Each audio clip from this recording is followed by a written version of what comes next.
So we had, as you've heard already, the events happening where everybody just came into this clearing, ventured a little too close. They went unconscious, see nothing but white, and then everything starts to slip away.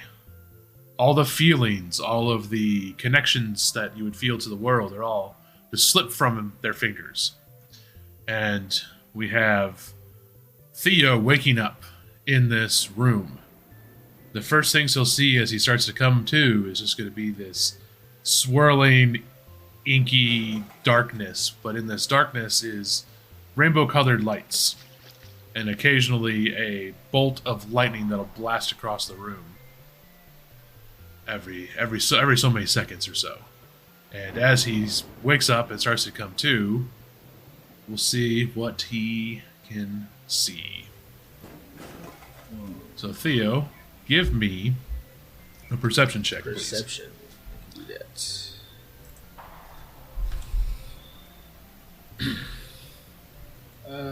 It's 15.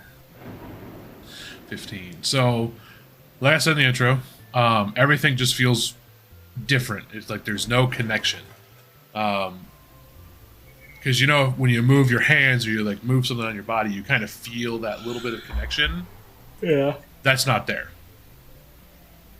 So it's like it's like an out of body experience. So I don't know if he's had much experience with such situations. I think what he's gonna do is because he can't feel any, so he's gonna feel for his sword, his shield, just anything that he might have. And then if he doesn't feel those, he's gonna start feeling and touching his arms and see if he can feel anything. Yeah. So no ornaments, no gear. When you try to touch like your arm, there's nothing. Like you like you feel like you feel something there, but you don't actually feel the touch on your arm. And he just sighs, "Fucking magic." And you had a 15. So other than this inky darkness with this this sort of rainbow light that kind of just swirls around inside this inky black, and the orb, this like inky rainbowy light, is connected to these orbs on pedestals. And about every 10 to 15 seconds, you'll notice one of these orbs will send a shock towards the far side of the room from you. Where you can see coming in the windows there is some more faint light that kind of just kind of slips through the different colors. And there's another large orb with the same effects that you see in front of you. It's a stone room. You'd think it's, you would probably think it's a cold space, but you don't feel any temperature. You just are in this stone room with these banisters. There's an upper level with this decrepit railing, and this place kind of looks like it might, from your crafting knowledge and how you kind of know how things are built, this place looks like it's in severe disrepair. I think first thing he's going to do, once he's got to lay of his surroundings a little bit, he's going to look around for his friends. So look around and call out for the guys. Okay, so they are still within your vision range. You can kind of see them on either side of... so you wake up and you're basically standing in front of this door. And then to your left is Guy. And to your right is Theo. Not Theo, sorry, you're Theo. To your right is Doric. And they appear to be in some kind of this, like, oily, almost like an oily cocoon-looking thing. And they're attached to the wall. They're in like an oily cocoon-looking thing. That's interesting. Yeah, from what he can see from where he's standing, it looks like this oily cocoon. It's a little bit shiny because the light kind of reflects off of it. Okay. I guess the last thing he's going to try to do is going to try to move forward. And you can move forward, but when you step forward, if you look behind you, back towards that doorway, you notice that beneath your feet as you moved, there's this same kind of that, like, looks like a sticky, almost like a jelly substance that is coming off of where his feet stepped on this stone. Okay. Am I pinned up on the wall still and just walking freely? Nope. No. You're able to move freely. This is interesting. Is Theo getting the bad juju feels? Theo feels nothing. He feels nothing. Oh dear. Not even his gut can tell him shit at this point. This space is an area of absolutely no feeling. Like you feel nothing. There's no elements. There's no emotion. There's just nothing. It's completely disconnected from reality.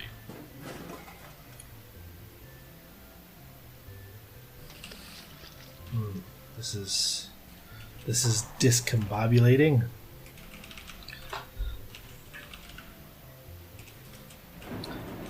I guess I'll move forward. So start exploring this room. There's nothing else he can do. He can't feel anything. At this point, he probably doesn't even think he can pull the his friends loose off of the wall, so he can't even feel his own arms. Yep, so go ahead and move around freely. It's a very large space, so I'm going to say, as you step forward, you'll start hearing this faint whisper sound as you start moving forward. When you cross in front of the first two orbs up ahead, you'll notice that the rainbow light, that sort of inky rainbowy light, will shut off. And the orb will no longer be shooting lightning bolts across the room. And the whispering sound starts to get louder, and it's just like you just hear. So he hears a litany of different voices. There is the sounds of what he remembers of his parents. There are sounds of some of the crew he was with. There's unfamiliar voices. There's that same demonic voice you heard in the clearing. It's like these voices seem to shift and change, and it's like talking to itself. Okay. You're too far away to make out what it's saying. He's gonna move towards it. Just keep moving forward. Yep. So you'll come up to the next group of orbs, and you'll notice that they will kind of flicker a little bit before they also shut down. And the only one is across the room, and you can see in the edge of its light this metal slab that's standing upright. He's heading towards it. Okay.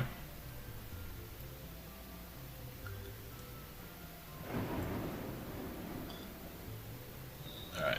So I'm just going to set you right there. Right there. So as you step up in the darkness, you kind of feel around. Your boot, give me, because you're blind at this stage, give me a reflex save.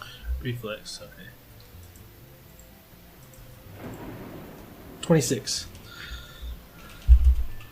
All right, so you're able to. So your boot will hit the hit it. You'll feel your boot hit like an obstruction. Like you feel like you feel what it would feel like if your boot would hit, let's say, a stair, like the base of a stair, the riser of a stair. Okay. But once again, you don't actually feel anything. You just kind of feel that obstruction.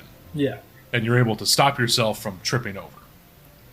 And as you tap this edge of this stair, you'll see now ahead of you, barely perceptible, is this shape on the slab, and it's writhing around and moving. The words are louder now as you get closer. You just kind of hear it. It's hopefully, maybe we can get free, but how do we get free? And you'll notice the shape will kind of move, and you'll see the orb across the room will kind of send up a shower of sparks, and you'll hear off in the distance inside this chamber. You'll hear what sounds like a bunch of water rushing from up above and behind you. You'll hear a sound of fire lighting up, and then you'll hear like wood splintering just off in the distance behind. It's out in the darkness, and when you put your foot on the step, a light will come on, showing you a raised dais with a very large, sort of amorphous but shifting figure on the slab. And you notice that that's the thing that's been talking. If you try to concentrate on this feature, it gives you sort of that feeling in your head where it's like it doesn't make sense. It kind of hurts a little bit.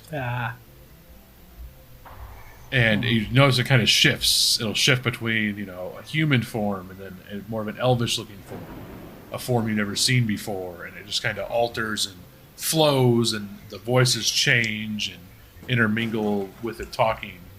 And it keeps talking about being able to get free. Like hopefully, finally, we'll be able to get free.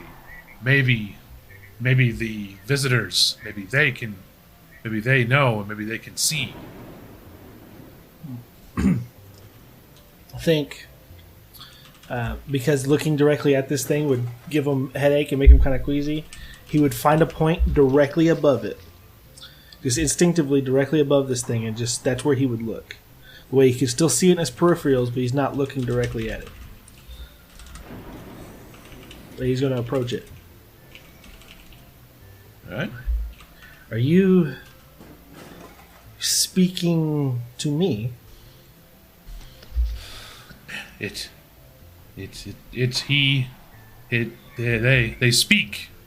They speak, kind of move and look at you. And when it moves, you'll hear a heavy grunting sound as something busts a section of shelving off behind you in the darkness.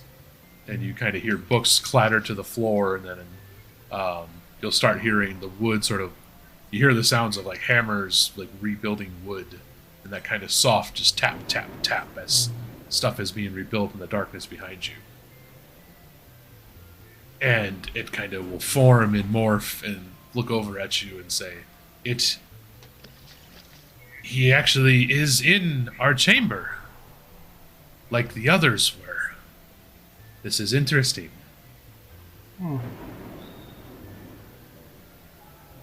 What others? Well, the others, I would venture to say your friends, the dwarf and the halfling. Yes. They have both visited before and after, and at the same time as you.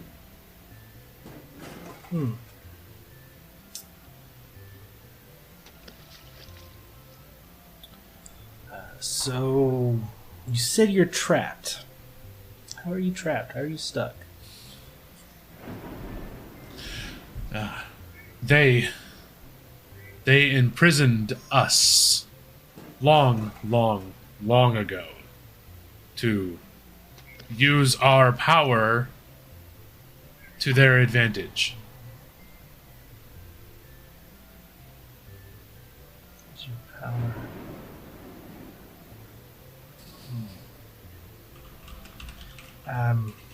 If you excuse me, the litany of voices, some of which you're using are those of my loved ones, is kind of disconcerting because I know they can't be here, and I know you are not them.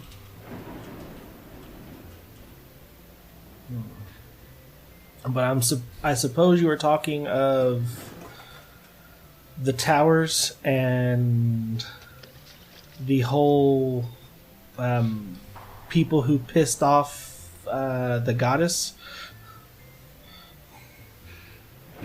Yes.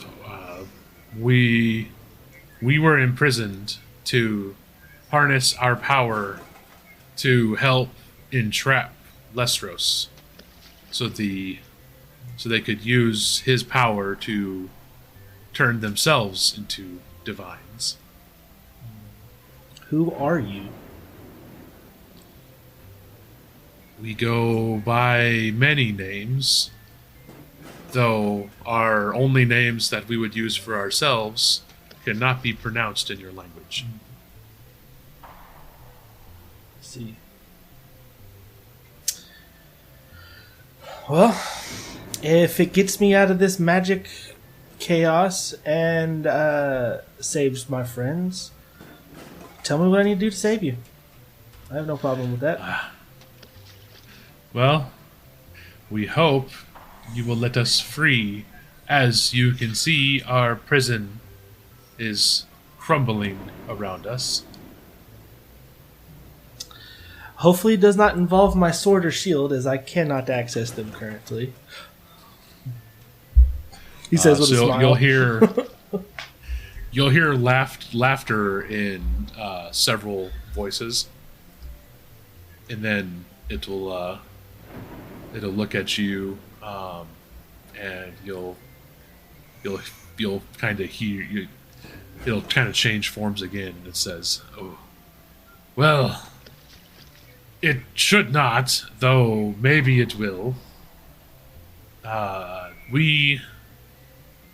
We do not know how we may be freed. All we know is we need to be acknowledged that such is the reality. Though if you wish to explore or ask questions, you may." All right. Well, then, my first question might be my only question. How did they trap you here?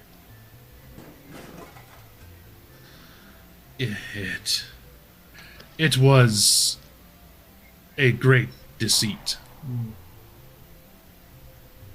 The ancient dragons lured me here. I was friends with many of them once upon a time. I see. Friends with dragons go by we instead of I. Are you a divine yourself, or perhaps someone almost as powerful?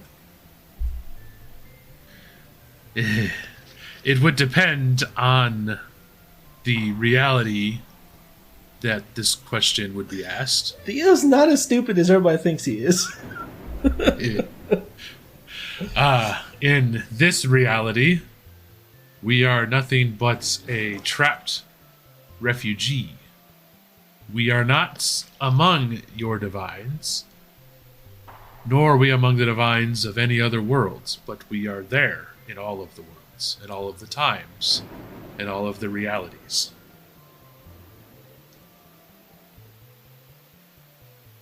We are what was, what will be, and what always has been. Perpetual thing across all realities.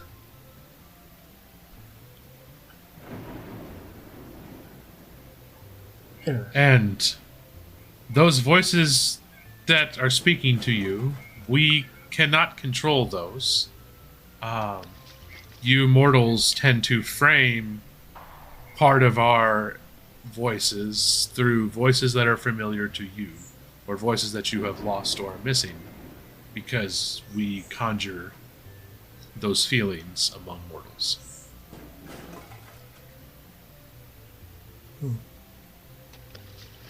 I see. Alright, well.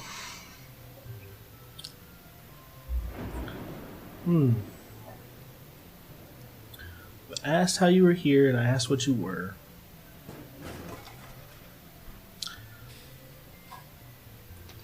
I guess he's gonna start walking around to the right side of the table. Start moving right along the table. Okay, so as you kind of walk around the dais there, it's going to shift forms again. And if you were to look at it, you'd be looking at yourself. Okay. And you'll hear your voice say some words as you walk around and observe. You fell from the clouds and were rescued. That isn't a common path in most realities. He grins, says, "Yeah, well, I'm not a common person in most realities." You are more common than you would think, as it says as it shifts to a different voice.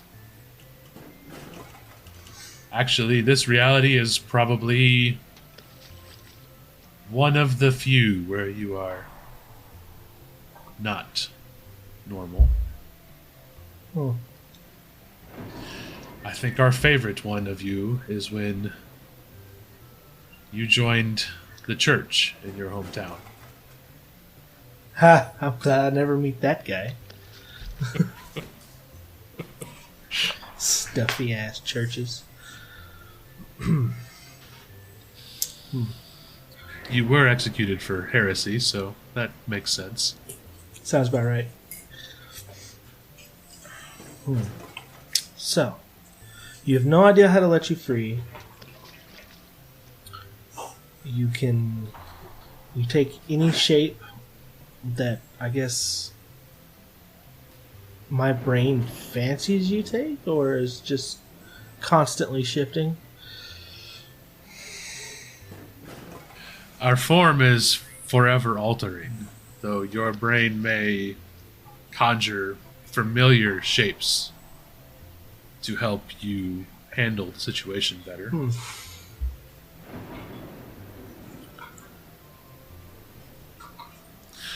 So as you kind of walk around it and you're a little closer, give me so you can look over the slab. Yeah. And to look over the slab, you can do a couple different things. So you can sort of look at the magical nature of this device, which would be your Arcana.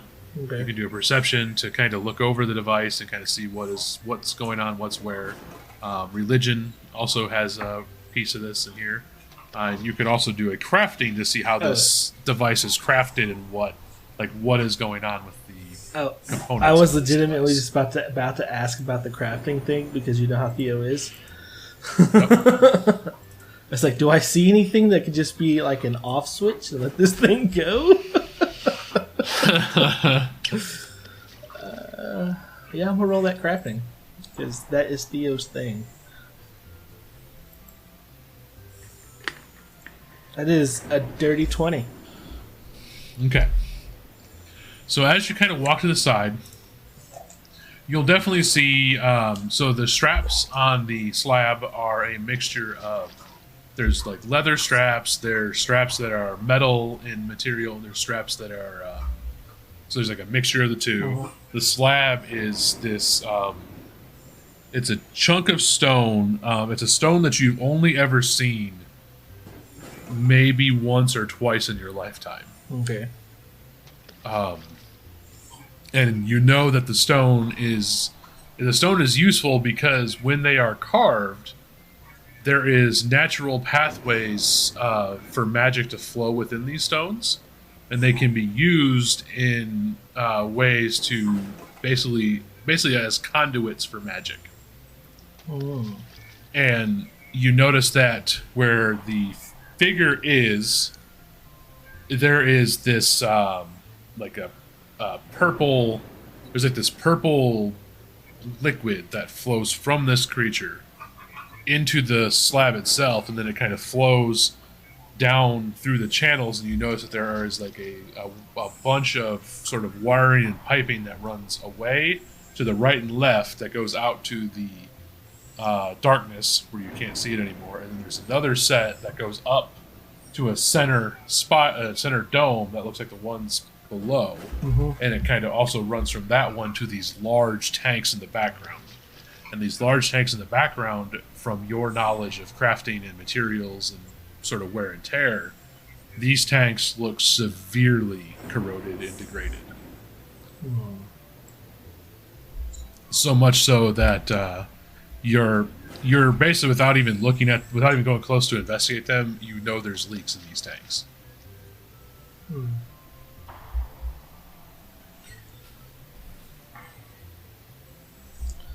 So, they used you as a magical battery. Oh joy.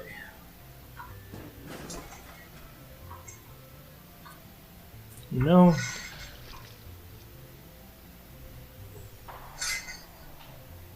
if I could just turn the machine off, you might be able to get free.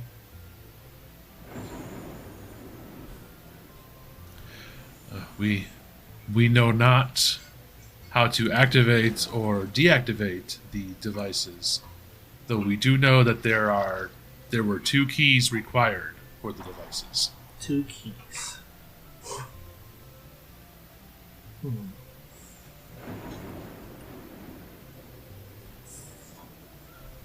I'm assuming they're in this room? I do not know if they are in our prison or if they are stored outside our prison. My thought is likely they would be stored away from us in case we were ever to break free, or if we were ever to get an aid into this space. We couldn't break free on our own. But we know not. So, GM, remind me, who was it that had the pieces of the door key to the tower? That is up. You guys needed to note that on your end. I know who has them, but I'm not sharing that. I don't remember. So, yeah, one of you has the 2 pieces of the key. One of you has the 2 keys. Okay. But like you previously have noted originally, you do not know where you do not have any of your equipment, none of your gear, nothing is with you. Okay. You're just an essence inside the space. You're not actually a corporeal form in this space, if that makes sense. Okay. All right. So, well, I do know. Talking to this creature again as he continues to walk around the table, just checking stuff out. I do know that we are trying to access one of the old mage towers, which I'm assuming is where this room is. And we, So as I will say, as you step up there, there's one thing you would note. yeah. Through the boarded up windows, Mm-hmm. you can see sort of this foggy, sort of cloudy vision of that clearing that you were just entering. Okay. And you'll notice that whenever the sort of creature moves and this essence comes off of them, a little bit after that, there will be a sort of event occurring from what you can see out of these windows. And you can do a perception check from where you're sitting, but continue with your thought. So, we are in the process of trying to, me and my companions, I should say, are trying to access said tower from the outside. And since I don't have a physical manifestation, I suppose is what that would be here, I can't access any of my gear, I can't even touch my own arms. I'm assuming we're here through some means of magic, but not actually here. It would make sense that your forms could not enter a place such as this. But those who sent us here, or those who told us what to expect here, gave us 2 keys, a third of which they said was here at the tower. But I'm starting to think there actually isn't a third key.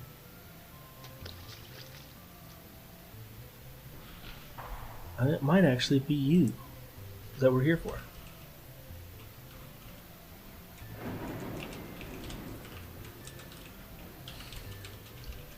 That is an interesting thought.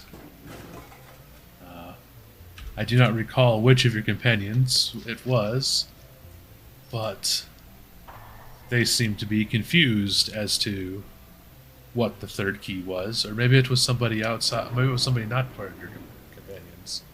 It's difficult to remember who has visited here over the time.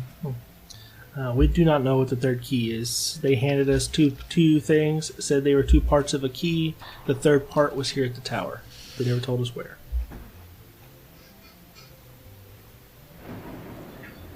So,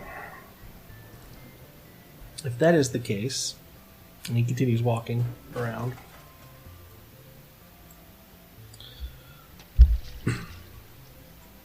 in order for us to set you free, if that is what you choose, we need to be in this space physically and not just magically.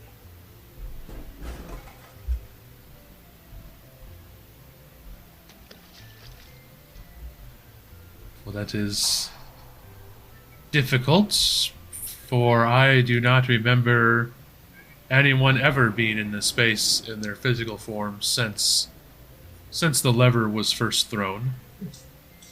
Lever? Yes, I believe it is behind you currently.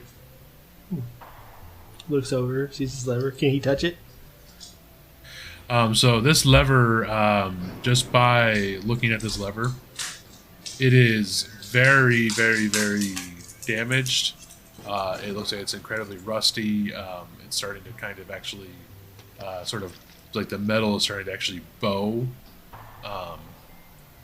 in its actual position on the on the actual base itself.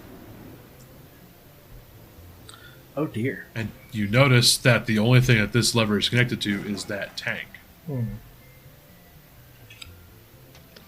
It's that tank. I'm going to follow to the tank and examine this tank. See if there's So anything coming off of it. Give me your perception check. Yep.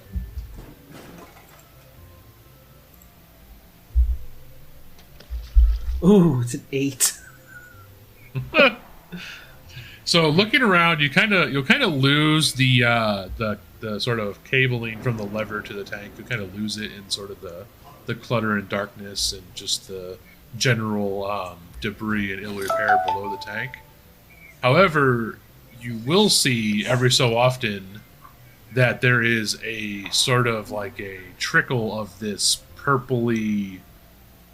It's not really a liquid, but it's not really a gas material that kind of comes out of the bottom of this tank. Yeah. And you'll notice that it'll kind of fall out and it'll hit the floor, and some of it will kind of course in the direction of the room itself. It'll kind of course back towards the orb in the north part of the room. Some of it will course towards the lever, and then others will sort of hit the floor, and you'll hear something inside the room here, or you'll actually see things happening in that sort of foggy look to the main, like the outside world around you as this material sort of hits the floor.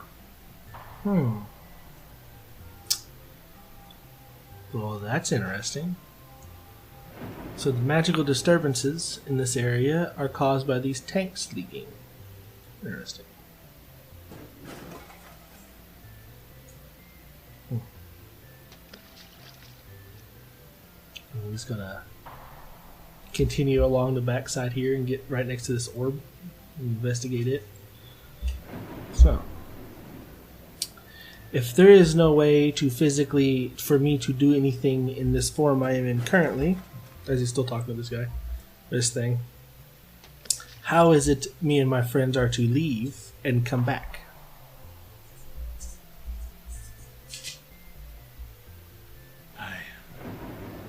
I do not know how you are to come back, as I have stated, though I do know that there are clues on the nature of this space within this space. I see. Because I believe this was once a study of the dragon, or the dragoness Mabari.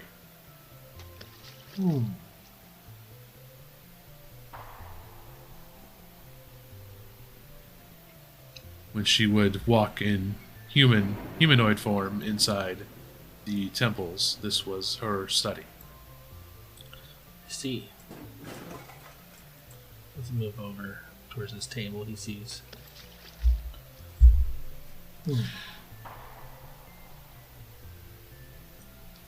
Well, then I will investigate. So, the table you walk over to, as a note, you'll notice that there are stacks of papers that are all organized together, and there's a collection of vials and beakers and different apparatuses for alchemy. And the notes that you can see on the surface that are still legible appear to be a very, very, very deep dive into alchemy. This dragoness was an alchemist? That I believe was her sort of, I guess, chosen form of recreation might be the correct word. It's not really a study or a skill she was learning for any reason. I was kind of obsessed with learning alchemy at the time.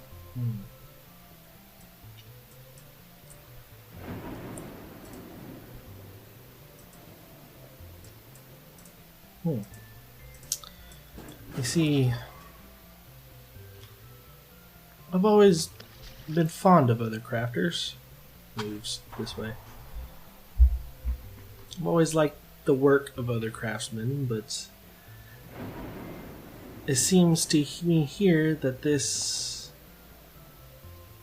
people who trapped you here were more like slavers than crafters. So I doubt she was involved with this, was she? Oh no, she built this entire apparatus in order to contain my essence. The dragons were, not all of them, but some of the dragons were with the mortals as they wished to expand divinity for their own rights and works. Some of the dragons wished to join them in that pursuit. Well, moves back to the front, stands about as close as he can get to this stone. Well, tell you what, if I ever meet her and out there in the physical world, I'll slap her around for you. I am sure if you were to meet her, she would destroy you from what I've seen, but I do appreciate the offer.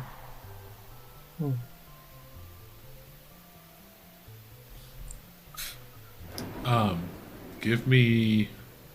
So if you want to look over, the device it's again. The stone, specifically the stone that you pointed out.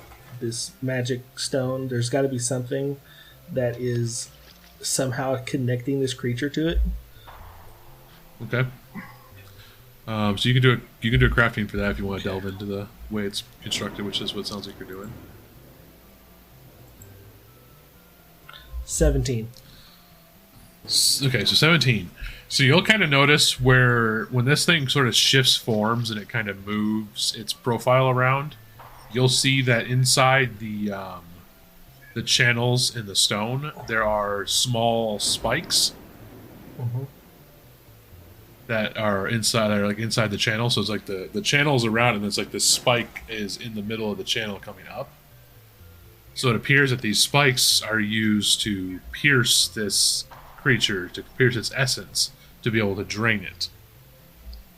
And you kind of can see along the base of the stone where it connects to the dais, that is where you see there's more mechanical mechanisms.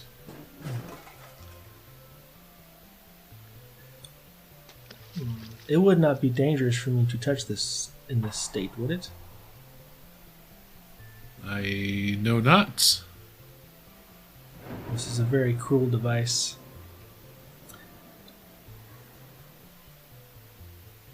Goes up and reaches along the sides of those mechanics and is investigating them. Give me a will save. Will save. Oh, geez. Not the greatest at those. I'm okay. Dirty 20. So dirty 20. So you'll kind of breeze across these mechanicals, and you'll feel an urge. An urge? You'll feel an urge deep, deep, deep inside your essence. It's like it's almost like it comes from within. Is how deep this is coming from, and in this urge, you feel an inexplicable urge to tell this thing that you want to kill it. It's like this sort of burning, this throbbing urge within you, within your entire essence of your body and soul, and it passes as you kind of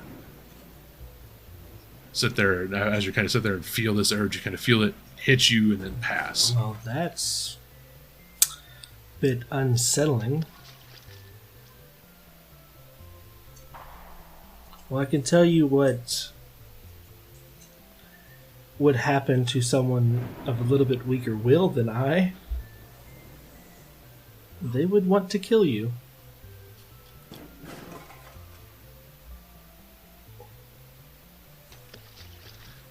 To imagine that is a possibility for some. But why would I kill a creature who's trapped when there's a possibility of being saved? You always save those who you can, regardless of what they are. You are much more like the priest you than you think you are. Yeah, well, I had great fathers.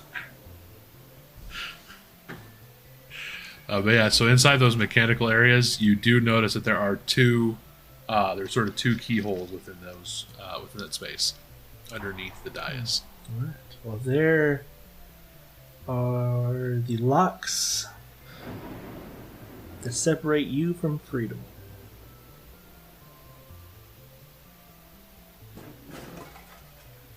He steps back and stands to look this thing as best in the eye as he can without getting sick. I know how to free you. I just need to get out of here now. So I'm going to look for that. It's okay.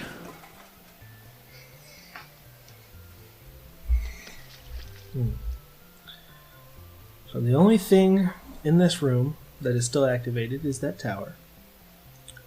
But I was situated directly in front of a door when I came to. That door wouldn't happen to be locked or unlocked, would it? I have never seen a door, for it is too dark in this space for me to see that far. Let's see. Darkness can be a bitch sometimes, can't it? Yes, darkness has always been a challenge.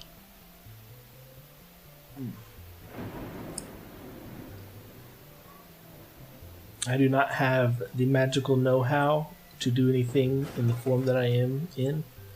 Hopefully one of my friends has a better chance, but I know what I need to do. And I know why I was sent here.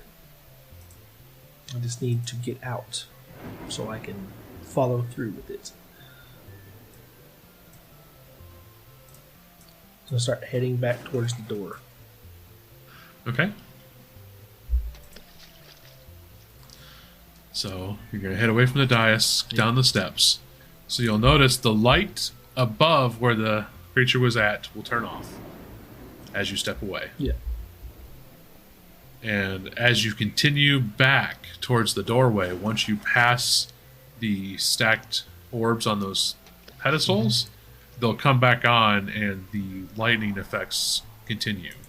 And the sort of cloudy inkiness continues.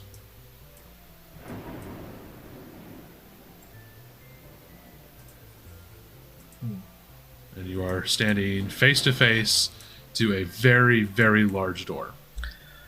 He may not be here physically, but Theo is a strong boy. And he's going to do best he can to push this door open. So you push the door open. Give me your strength to do so. Strength.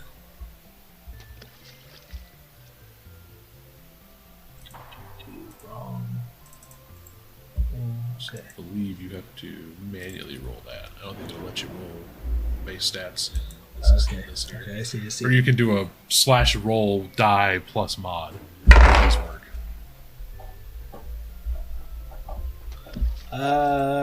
Plus 4. 22. 22. So yeah, you're able to. You work at it. It's very difficult to open. It just feels almost like it's fighting you to stay closed.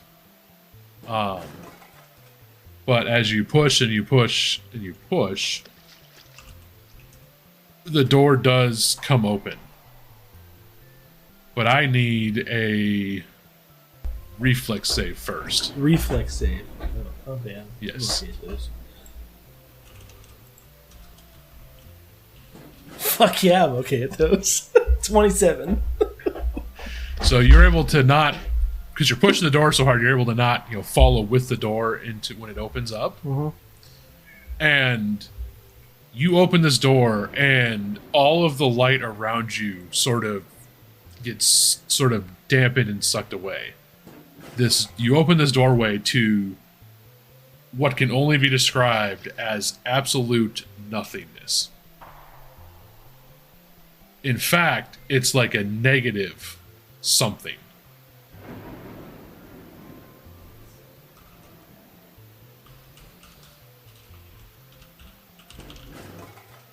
And you kind of feel a pull from the door.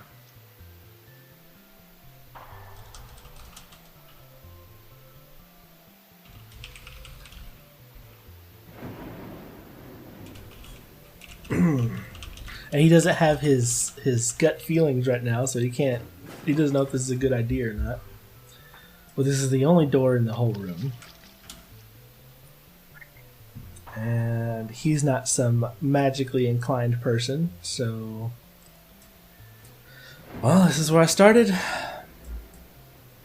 So I will say, as a sort of thing here, as a sort of like a stopgap here, you may not feel your gut feeling, but the only way to describe what this is outside of here, it feels like an absolute emptiness. Like there is nothing. There's absolutely nothing at all, and you actually feel a pull from this space upon you, and you notice any of the light that touches where this door is opened, it quickly dissipates into nothingness. Mm-hmm. It is an absolute void of everything behind this door. Well, that's not the exit, and how the hell do I get out of here? Do I jump out a window?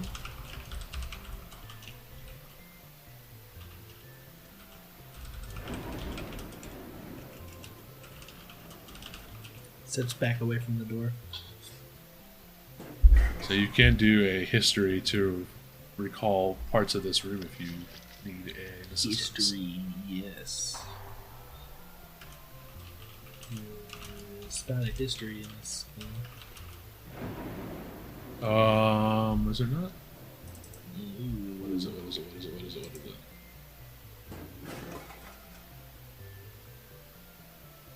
What's that not a thing? That's weird. That's one thing I would have thought would still be in here, but it's not. Let's see. I guess we'll do an intelligence with that. Okay. No modifier. It'll be fine. 15. 15. So you'll recall as you kind of think about this space, there is an upper level. And this was a study of a wizard. So maybe there are hints and cues and stuff within their stored knowledge in this space. Alright, he's just step a little bit back. Away from the door. Well, if that's not the exit, I guess I'm actually gonna have to read.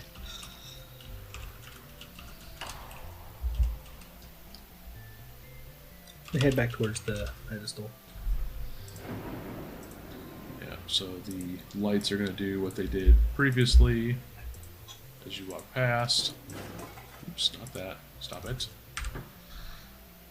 I can't move it like that. Well, that is not the way out of here.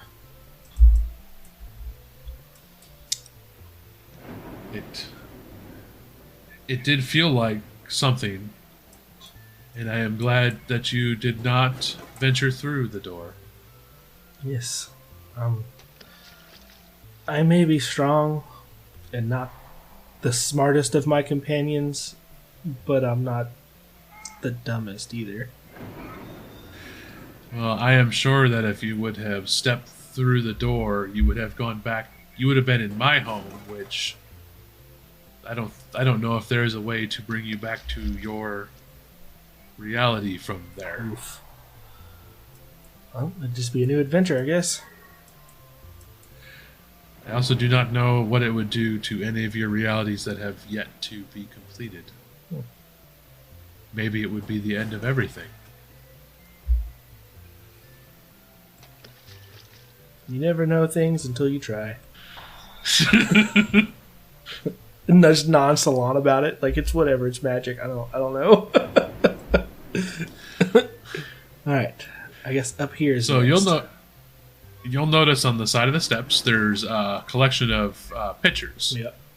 Some of them appear to be like sort of anatomical diagrams. Others are pictures of different people. You'll notice one. There is a large, sort of a large picture, a large like portrait of this tiefling looking being Tiefling. that has sort of these green draconic scales. Green draconic scales. And they're wearing very resplendent clothing, the very essence of a noble. This wouldn't. But compared to all the other pictures, it looks very out of place. And none of the other pictures are to this level of like. They're not to this level of detail. Well, that's interesting. This is a study, and it has a portrait of. Is this a male or female tiefling? Female. Okay, I'm pretty sure I personally know who it is, but Theo has no idea who the fuck it is. That's a interesting portrait. This wouldn't happen to be a self-portrait of our evil dragon friend, would it?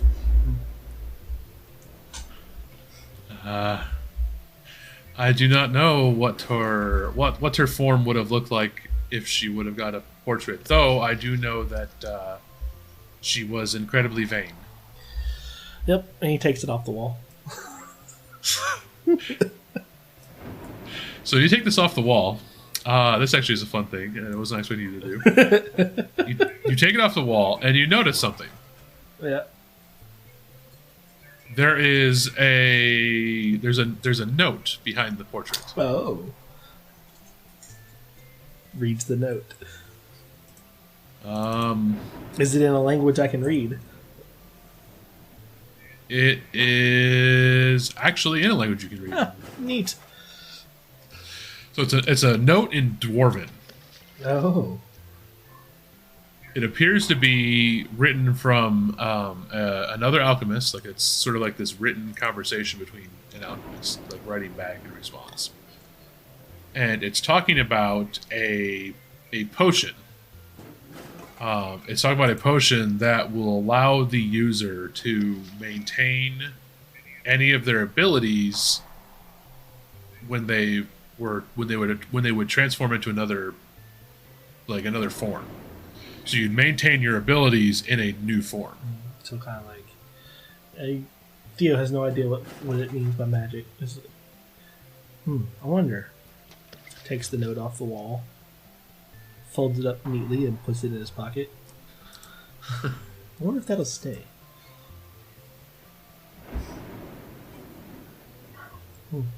If this is our supposed dragon friend, turns towards the dais on the edge of the rail, tosses the painting onto the floor. She deserves it.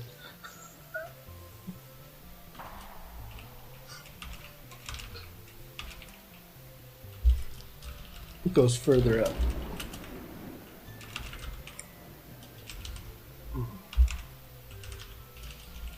Yeah, so the first shelves of books.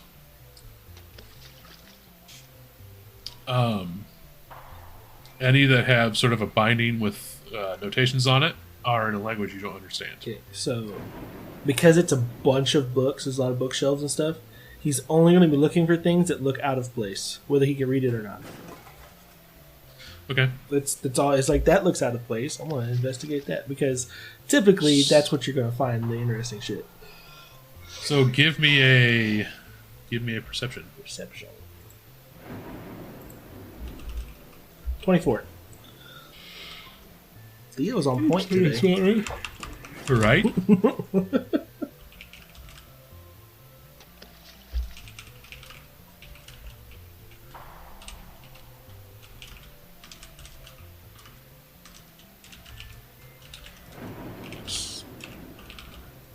write some notes. Okay.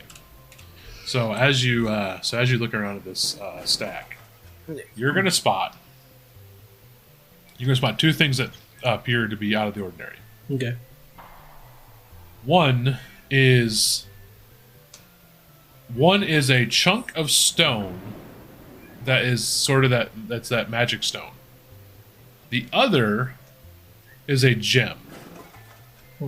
What kind of gem? Basically, they're acting as like bookends on one of the shelves. Okay. Huh. Magic conduit stone and what kind of gemstone? In the dim light, it's hard to tell. Okay. But it appears to be like a darker color. He's gonna grab it. The conduit thing, like, he'll probably grab it too eventually, but the gemstone comes first, because a gemstone on a bookshelf as a bookend is, first of all, it's over the top. And second of all, it could be like some kind of magic infused gemstone for all he knows. It is in a wizard's tower. So you grabbed the dark gemstone.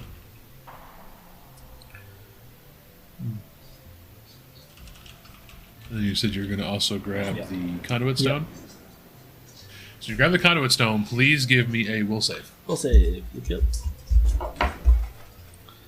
we go. Check. Ooh, 5. Natural 1. Sweet. You failed it. That's what I needed you to do. You needed me to fail one? I hope that gets me out of the fucking magic room. Stone. I have no magic. So as you grab the conduit stone, you'd have a sensation of your head spinning. Oh. Like you're suddenly dizzy. And your vision goes white. And a little while later, your vision comes back. And you'll see at the alchemical station there is a tiefling that would have been noted in that. It would have been identical to the one that was in the portrait. You also notice that behind the tiefling is the creature you were speaking to in its shifting form, strapped into the slab. And this tiefling is swearing in every language that she knows. You hear dwarven curses. You hear Orcish, Elven. You hear Gnomish. There's Draconic. There's every language under the sun, it seems. As she's flipping through notes and carrying on, you notice that sort of like notes being everywhere on the table was caused by this incident. And you'll hear her saying that I can't find it. Where is it? Where is the reversal? Where's the antidote? Where's this antidote? And she's digging and digging and digging and can't seem to find it. She says, that damn dwarf. He knew it would cause issues. He was lying to me the entire time. Do I still have this sensation of not feeling anything? Yes. Okay. You also notice that she is wearing. She is wearing. No, sorry, she's not wearing it. You notice on the table next to her is one of the masks that the cultists wear.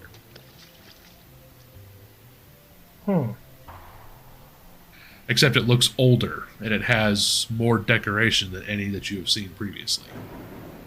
That's interesting. I might have to fight her after all. She says, that damnable dwarf knew that when I take this, it would lock me into this form. I wouldn't be able to get out. I think just out of sheer pettiness and because of who Theo is like, that's what you get. It's called karma. He says this shit loud enough to make sure everybody can hear it. So you notice when he tries to speak that he cannot speak. Oh. It's like this is like a vision of the past. She says, "Oh well, thankfully Tarbeck has told me that he has something for me. Maybe it'll help. It'll help me get back to my much superior form."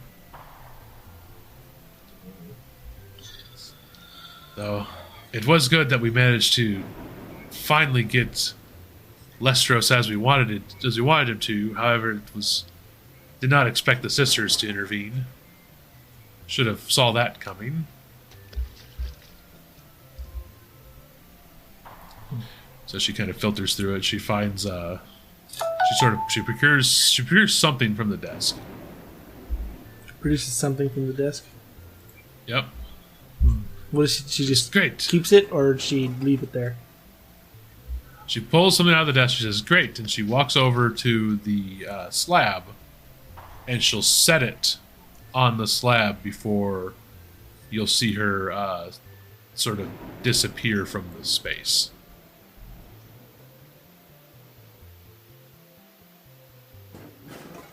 And you'll see on top of that slab is this dark gemstone that you had procured earlier.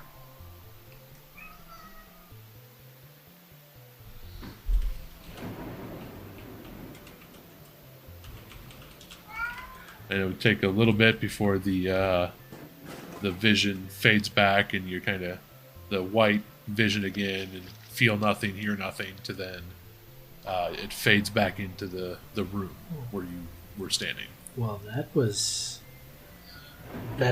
interesting. I mean, I like magic, but visions are kind of fun. He holds the gemstone up towards the creature. I don't know if you could see this or not, but does this have anything to do with what's going on in here? I'd never seen it before. I saw a vision of your, I'm going to be sarcastic here a little bit, your friend Mabari setting it on your pedestal. However many years ago that was. I do not remember that event. Maybe it has some. Maybe that helps to hide it. I don't know. Oh. I'm going to do one final look over here, and then I will come check the other side. Don't know. That's the way out. That's the way out. I'll check and then come back down real quick. He's just going to do a quick glance over the rest of the bookshelves. So yeah, once you get much further back, it's too dark to make out any details. Okay. Yeah, if that's too dark, he's going to go back to the pedestal. The joys of not having dark vision, am I That's fine with me. So back to the pedestal. So she set this stone right on the slab. I apologize now if this causes you any pain whatsoever.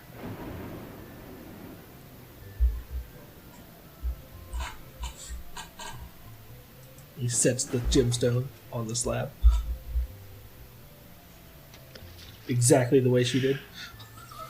So please make a will save again. Will save. It's a 10. All right, so you hear in your thoughts Bari's voice, and it says, it seems to be talking about the nature of this space. Mm-hmm. And it says, this space is a direction of will and power. The only way to interact with it is to have explicit instructions. If you give it explicit instructions and explicit promises, you can control it and manipulate it as required. However, never open the door. Whoops. My bad.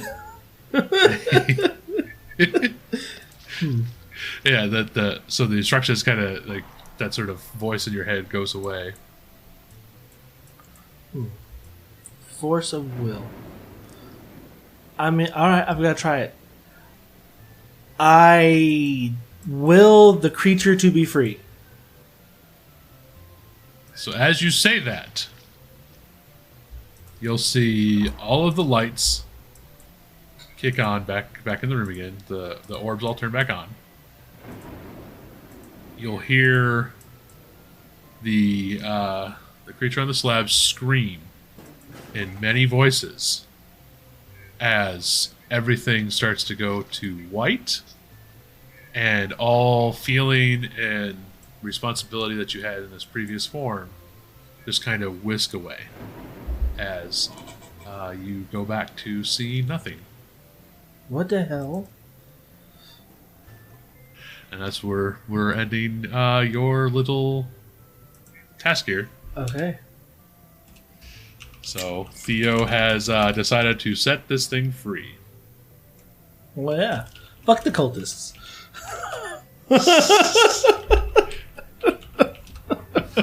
Look, this guy's been nothing but nice to Theo. Why the fuck would...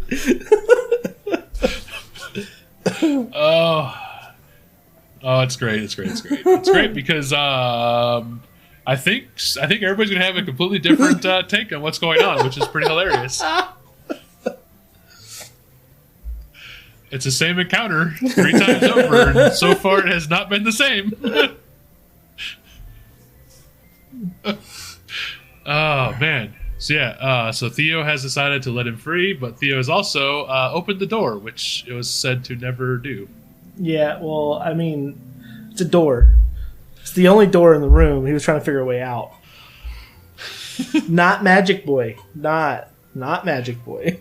I know not Magic Boy. It's funny that that's not the direction I expected anybody to do that. But stuff happens sometimes. So because this is a special situation and we're not doing the typical,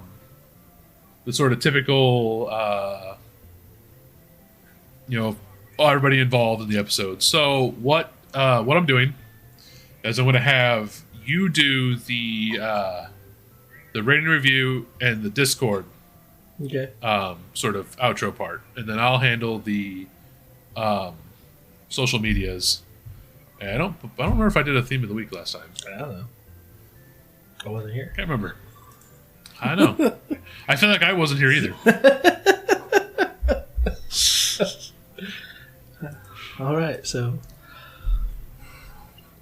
well, if you like today's episode, always get on your podcatcher of choice and give us a rating, give us a review. It's for this one, it's 5 amorphous beings out of 5 is what we need right here. I think that'd be best. That's whatever you feel.